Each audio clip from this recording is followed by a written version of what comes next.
BBA, BCA, BCom Computers, 100% placement guarantee. I create Degree College, Kukatpalli, Hyderabad. Karnataka ధర్మస్థలలో ఏం జరుగుతుందనేది అందరికీ తెలిసిన విషయమే. అయితే ఇప్పుడు అక్కడ లేటెస్ట్ న్యూస్ ఏంటంటే, ఎవరైతే ఫస్ట్ కంప్లైంట్ ఇచ్చినటువంటి వ్యక్తి ఉన్నాడో అతన్ని బెదిరిస్తున్నారు, అతన్ని కేసు వెనక్కి తీసుకోమని చెప్పేసి కొంతమంది అతని మీద ఒత్తిడి తీసుకొస్తున్నారని చెప్పేసి తెలుస్తోంది. దీనికి సంబంధించి అసలు అంటే ఇలాంటి ఒత్తిడిని ఎలా ఎదుర్కోవాలి, లేకపోతే ఫిర్యాదుదారుని బెదిరించొచ్చా, బెదిరిస్తే ఏమవుతుంది, ఇలా కేసు వెనక్కి తీసుకోమని ఒత్తిడి చేయొచ్చా, ఇలాంటి అన్ని విషయాల మీద ప్రముఖ హైకోర్టు అడ్వకేట్ నరేష్ సుంకర గారు లైవ్ కాల్ అందుబాటులో ఉన్నారు. ఆయన అడిగి ఒకసారి మరిన్ని వివరాలు తెలుసుకుందాం. నరేష్ గారు నమస్తే అండి. నమస్తే అండి. ఎస్, అసలు ఏదైనా కేసులో ఫిర్యాదుదారుని ఎవరైతే ఫస్ట్ కంప్లైంట్ చేస్తారో కంప్లైంట్ని బెదిరించొచ్చా, బెదిరించి కేసు వాపస్ తీసుకోమని చెప్పేసి అసలు చెప్పొచ్చా? మనం చూస్తున్నాము ధర్మస్థల కేసు చాలా పెద్దది, సిట్టు కూడా వేశారు. అందులో ఇప్పటికే 6 ప్లేసెస్లో ఎక్కడైతే ఫిర్యాదుదారుడు చెప్పాడో, ఎక్కడైతే ఆ విజిల్ మ్యాన్ ఉన్నాడో అతను చెప్పినటువంటి ఆ ప్లేసెస్ అన్నీ కూడా తవ్వకాలు జరుగుతూ ఉన్నాయి. ఒక 2 ప్లేసెస్లో కొన్ని ఎముకలు, ఒక పుర్రె, తర్వాత ఒక హాఫ్ స్కెలిటన్ ఏదో బయటకు వచ్చిందని చెప్తా ఉన్నారు. సో ఇంకా జరుగుతూనే ఉన్నాయి, ఇంకా చాలా ప్లేసెస్ ఉన్నాయని చెప్తున్నారు. ఇంత లోపల లేటెస్ట్ న్యూస్ ఏంటంటే ఫిర్యాదుదారుని వాపస్ తీసుకోవాలి కేసు అని చెప్పి ఒత్తిడి తెస్తున్నారని చెప్పేసి, అది కూడా పోలీస్ ఆఫీసర్స్ సైడ్ నుంచి ఒత్తిడి వస్తుందని అంటున్నారు. మరి అది ఎంతవరకు నిజమో తెలియదు, కానీ ఒకవేళ అది నిజమైతే ఎలాంటి చర్యలు ఉంటాయి కోర్టు నుంచి? 1995 నుంచి 2014 వరకు కూడా 100కి మించి ఉమెన్కి కానీ అదేవిధంగా స్కూల్ పిల్లలకు సంబంధించిన బాడీస్ని నేను కప్పెట్టాను, చనిపోయిన వ్యక్తులు అని చెప్పని అతను కర్ణాటక పోలీసుల ముందు కంప్లైంట్ ఇవ్వడం జరిగిందండి. So July 3.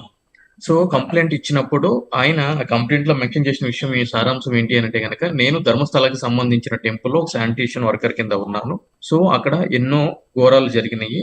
ఎంతో మంది అమాయకుల్ని, ఆడపిల్లల్ని అక్కడ హింసించి అదేవిధంగా చంపి వాళ్ళ యొక్క బాడీస్ ని నాతో కప్పిటిచ్చేవాళ్ళు అని చెప్పి కూడా అతను చెప్పడం జరిగింది. దానికి సంబంధించి అతని యొక్క స్టేట్మెంట్ ని కన్సర్న్డ్ మెజిస్ట్రేట్ వారి ముందు 183 BNSS ప్రకారం కూడా సంబంధించిన పోలీసు వాళ్ళు రికార్డ్ చేయడం జరిగింది. దాని మీద FIR కూడా రిజిస్టర్ చేయడం జరిగింది. కర్ణాటక ప్రభుత్వం ఈ యొక్క కేసును విచారించడానికి ఒక సిట్ ని కూడా ఏర్పాటు చేయడం జరిగింది.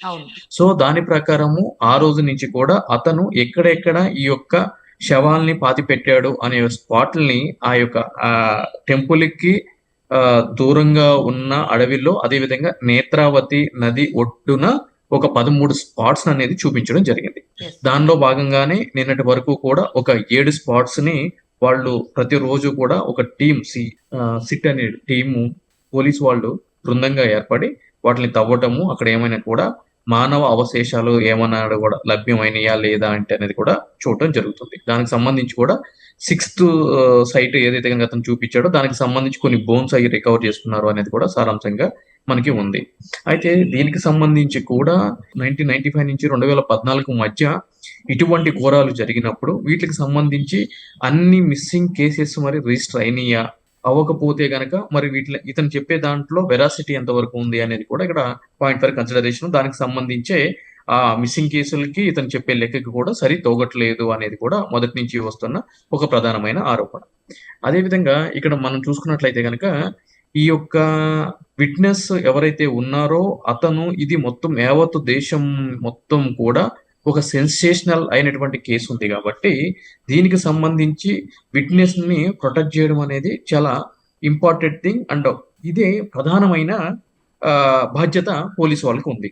సో దానికి సంబంధించే ఎప్పుడైతే కనుక సంబంధించిన మెజిస్ట్రేట్ కోర్టు ముందు ఇతని యొక్క స్టేట్మెంట్ రికార్డ్ చేయడానికి 183 BNSS లో తీసుకొచ్చే క్రమంలో కూడా అతని యొక్క ఫేసు ఏమీ కనిపించకుండా మొత్తం కూడా ప్యాక్ చేసి కవర్ చేసి అతన్ని కోర్టుకు తీసుకురావడం జరిగింది. ఇప్పుడు ఈ యొక్క ప్రాసెస్ జరుగుతున్న క్రమంలో అతనికి బెదిరింపులు వస్తున్నాయి అనేటి కొత్త వాదన తెర మీదకి రావడం జరిగింది. సో ఈ విధంగా ఇటువంటి సెన్సేషనల్ కేసుల్లో కంప్లైనెంట్ గా యాజ్ వెల్ విట్నెస్ గా ఉన్నటువంటి వ్యక్తుల్ని ఇటువంటి బెదిరింపులు వచ్చినప్పుడు, అదేవిధంగా బెదిరింపులకి ఎవరు పాల్పడుతున్నారు అనేది ఒక నిర్దిష్టమైన సమాచారం పోలీసులకు ఉన్నప్పుడు ఏం జరుగుతుంది, అసలు ఈ విధంగా ఇటువంటి వ్యక్తులకి రక్షణ కల్పించేటువంటి మార్గాలు చట్టంలో ఏమన్నా ఉన్నాయా అంటే కనుక ముమ్మాటికి కూడా విట్నెస్ ప్రొటెక్షన్ అనేది ప్రాథమిక బాధ్యత ప్రాసిక్యూషన్ వాళ్ళది, అంటే పోలీసు వాళ్ళది. సో ఇక్కడ మనం చూసుకున్నట్లయితే గనక వైఎస్ వివేకానందరెడ్డి గారి హత్య కేసుకు సంబంధించి కూడా దాంట్లో ప్రధానంగా ఉన్నటువంటి వ్యక్తి దస్తగిరి అని అనుకుంటా, అతను డ్రైవర్ కింద ఉంటాం. అవును. సో అతనికి సాక్ష్యం చెప్పే క్రమంలో బెదిరింపులు, అతన్ని హత్య చేయడానికి సందర్భాలు ఉన్నాయి. అటువంటి పరిస్థితులు కూడా ఉన్నాయి అని అనుకున్నప్పుడు ప్రభుత్వము, హైకోర్టు వారు డైరెక్షన్ ఏం చెప్పింది అని అంటే గనక ప్రభుత్వం వారికి అతనికి సెక్యూరిటీ ఏర్పాటు చేయమని చెప్పడం జరిగింది. సో అందులో భాగంగానే అతనికి సెక్యూరిటీ కూడా గన్‌మెన్స్‌ని కల్పించబడటం జరిగింది. సో ఇక్కడ కోర్టులు గాని, చట్టం గాని క్లియర్‌గా ఏం చెప్తుంది అని అంటే గనక ఒక కేసుకు సంబంధించి ఆ కేసులో కీలకంగా ఒక సాక్ష్యంగా ఫిర్యాదుదారుడుగా ఉన్నటువంటి వ్యక్తి యొక్క జీవించే హక్కు అనేది ప్రప్రదమైంది ఆర్టికల్ 21లో. కాబట్టి అతని యొక్క రక్షణ పూర్తిగా ప్రభుత్వానిదే అని కూడా చెప్పడం జరిగిందండి ఎన్నో జడ్జిమెంట్స్‌లో. So okay. అందులో భాగంగానే ఇక్కడ కూడా ఈ యొక్క ఫిర్యాదుదారుడు, అదే విధంగా ఈ యొక్క సాక్షి ఎవరైతే ఉన్నారో అతనికి ప్రభుత్వం తరపున రక్షణ కల్పించడానికి ముమ్మాటికి కూడా అవకాశాలు ఉన్నాయండి. తదనుగుణంగా కూడా అతనికి గన్‌మెన్స్‌ని కల్పించడానికి రాష్ట్ర ప్రభుత్వం కూడా ముందుకొచ్చే సందర్భాలు ఉన్నాయి. కానీ ఇక్కడ బెదిరిస్తున్నది వెనక్కి తీసుకోమని చెప్తుంది పోలీసులే అని అంటున్నారు కదా! మరి ఇలాంటి కేసెస్‌లో ఎట్లా అండి? యెస్. అబ్సల్యూట్‌లీ కూడా ఇప్పుడు మనం వివేకానంద రెడ్డి గారి కేసు సంబంధించినప్పుడు కూడా అప్పుడు వైఎస్ఆర్‌సీపీ ప్రభుత్వం ఉంది. సో ఆ ప్రభుత్వంలో ఉన్న కొంతమంది కీలకమైన వ్యక్తులు, అధికారుల దగ్గర నుంచే నాకు బెదిరింపులు వస్తున్నాయి అని చెప్పి ఈ కేసులో కూడా అక్కడ సాక్షిగా ఉన్న వ్యక్తి కోర్టును కోరడం జరిగింది. అందుగురించి కోర్టు ఏం చేసింది అని అంటే గనక ఇటువంటిది ఏదైనా జరిగితే గనక పూర్తిగా ప్రభుత్వమే బాధ్యత వహించాలి. అతన్ని కాపాడడం మీ యొక్క ప్రాథమిక కర్తవ్యం అని చెప్పని గన్‌మెన్స్ అనేది ఏర్పాటు చేయడం జరిగింది. హ్మ్. ఇక్కడ కూడా మనం చూసుకున్నట్లయితే గనక ఆబ్వియస్‌లీ అదే ఫార్ములా ఇక్కడ కూడా అప్లై అవుతుంది. Okay. So rule of law is equal అందరికి. లెటర్ అండ్ స్పిరిట్ తోటి ప్రతి ఒక్కళ్ళు కూడా వర్క్ చేయాల్సినటువంటి అవసరము, ఆవశ్యకత ఉంది. సో రాజ్యాంగం కూడా అదే చెప్తుంది.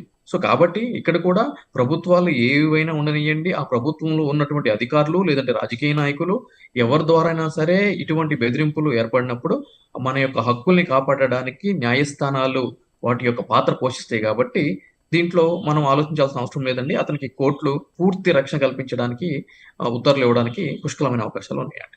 ఇప్పుడు ఇందులో యాక్చువల్లీ గాగ్ ఆర్డర్ ఉంది. అది వెనక్కి తీసుకున్నారు అని చెప్తున్నారు. నిజమేనా అది? యెస్. ఎగ్జాక్ట్‌లీ అండి. అంటే నిన్న కర్ణాటక హైకోర్టు అంటే దీంట్లో ఏం జరిగింది అంటే గనక ఎప్పుడైతే గనక ఈ యొక్క అంశం తెర మీదకొచ్చిందో ఆ యొక్క ధర్మస్థల క్షేత్రాన్ని నడిపిస్తున్నటువంటి ట్రస్ట్ సభ్యులు ఎవరైతే ఉన్నారో వాళ్ళు బెంగుళూరు సిటీ సివిల్ కోర్ట్ నుంచి దీని మీద ఎటువంటి కథనాలు ప్రచురించకూడదు. అదే విధంగా ప్రచురించినటువంటి ఏవైతే గనక ఛానెల్స్ ఉన్నాయో వాటి యొక్క లింక్స్ డిలీట్ చేయాలి అని చెప్పని గాగ్ ఆర్డర్ అంటే ఎవరు నోరు మీద పోకూడదు అనేటువంటి ఒక ఉత్తర్వులు అనేది తెచ్చుకోబడటం జరిగిందండి. ఓకే. సో ఇది జరిగినప్పుడు ఏం జరిగింది అని అంటే గనక దీనికి సంబంధించి ఇది ఏకపక్షంగా ఇచ్చినటువంటి ఉత్తర్వులు.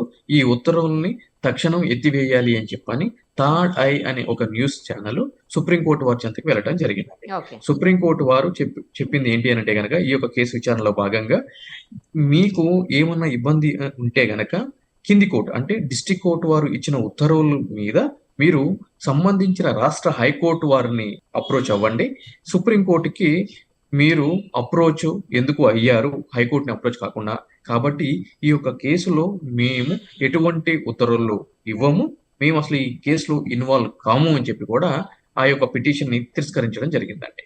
సో కాబట్టి దాని మీద కర్ణాటక హైకోర్టు వారిని ఆశ్రయిస్తే కర్ణాటక హైకోర్టు వారు ఆ యొక్క గాగ్ ఆర్డర్‌ని కొట్టివేస్తూ మళ్ళీ ఆ యొక్క కేసుని ఏ కోర్ట్ అయితే గనక ఆ గాగ్ ఆర్డర్ పాస్ చేసిందో అదే ధర్మాసనానికి, అదే కోర్టుకి తిరిగి పంపిస్తూ దీని మీద మళ్ళీ విచారించి మళ్ళీ ఫ్రెష్‌గా ఉత్తర్వులు ఇవ్వండి అని చెప్పి చెప్పడం జరిగిందండి.